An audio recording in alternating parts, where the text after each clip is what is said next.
Bitcoin is heating up, the US dollar index is cooling down, and traders are already betting on the next Fed rate cut.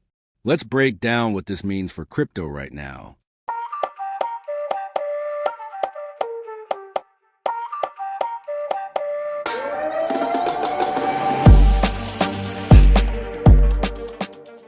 First, the DXY. The dollar has been showing weakness after softer U.S. economic data. When the dollar falls, risk assets like Bitcoin and Ethereum usually benefit because global investors look for higher return opportunities. Bitcoin. BTC rallied nearly 5% this week, moving from around $109,000 to $113,000. On-chain data shows over $2 billion in stablecoins flowing into exchanges, basically fresh capital waiting to enter the market.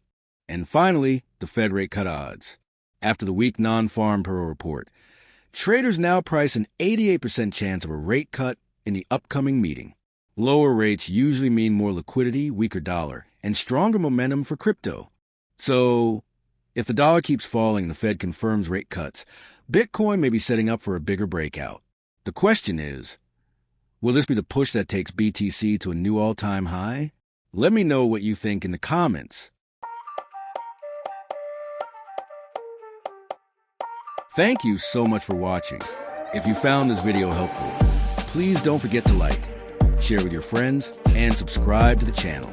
Your support really means a lot. See you in the next one.